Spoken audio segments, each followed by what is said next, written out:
D'abord, je tenais à venir ici dans cette usine Ferroglobe de Château-Feuillet parce que c'est une usine qui produit un produit stratégique pour l'Union européenne, pour toute l'Union européenne, qui est le silicium. Et nous avons besoin de silicium. Et ces productions de souveraineté, nous devons les protéger. Pour les protéger, eh bien évidemment, il faut empêcher les fermetures d'usines. Aujourd'hui, la question, c'est comment empêcher la fermeture de cette usine de Château-Feuillet dans le cadre de la restructuration du groupe. Alors il y a plusieurs moyens. Donc on a commencé à regarder des pistes.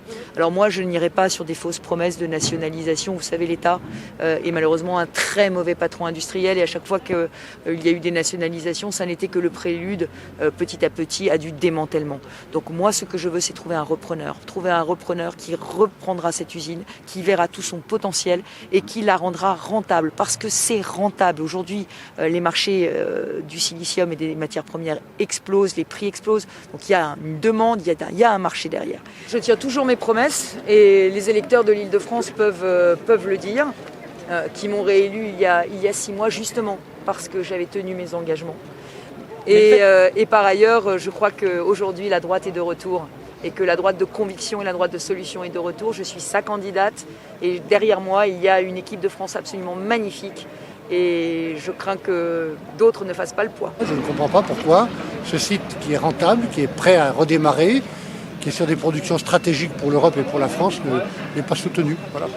Ce sont des gens qui sont ensemble, qui parlent un langage clair, un langage responsable et qui cherchent des solutions. Ça tombe bien parce que Valérie Pécresse est une femme d'autorité qui aime bien trouver des solutions. Je vais l'aider. Dans une affaire aussi grave que celle-là, qui touche à l'ambition industrielle de la France, il n'y a pas de parti politique, il y a des solutions. Et donc, tous ceux qui voudront contribuer, et les autres candidats qui sont venus ici doivent dire la même chose. Simplement, il ne faut pas raconter d'histoire aux gens. Ce n'est pas la nationalisation qui est la solution.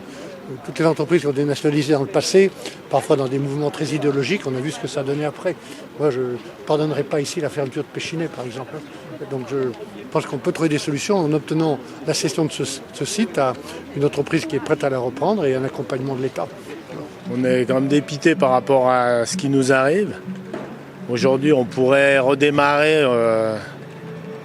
Les installations sont prêtes. Ce qui nous manque, c'est la volonté de la direction et de la direction générale nous redémarrer.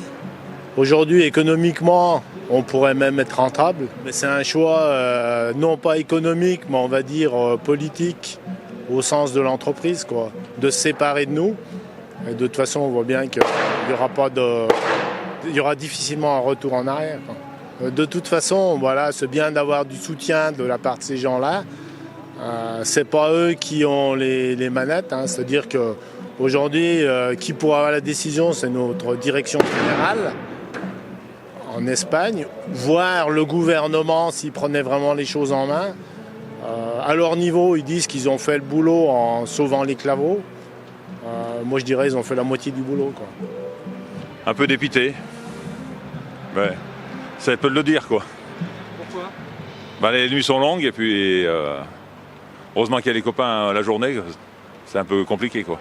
Oui, plus rien ne rentre, plus rien ne sort, mais bon, les stocks sont là, les appareils aussi, donc on voudrait bien que ça reste le plus longtemps possible quoi. C'est pour éviter le dépouillement de l'usine. S'il y a un repreneur, ce serait pas plus mal qu'il y ait le matériel pour tourner, quoi.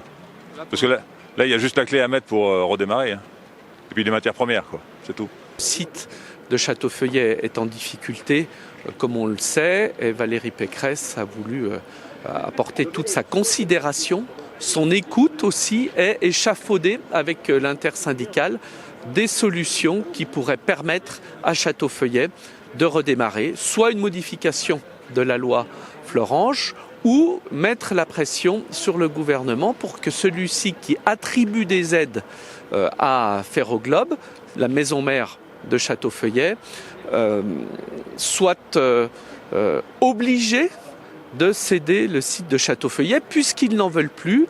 Nous savons qu'il y a des repreneurs intéressés, des industriels intéressés, prêts à investir sur ce site.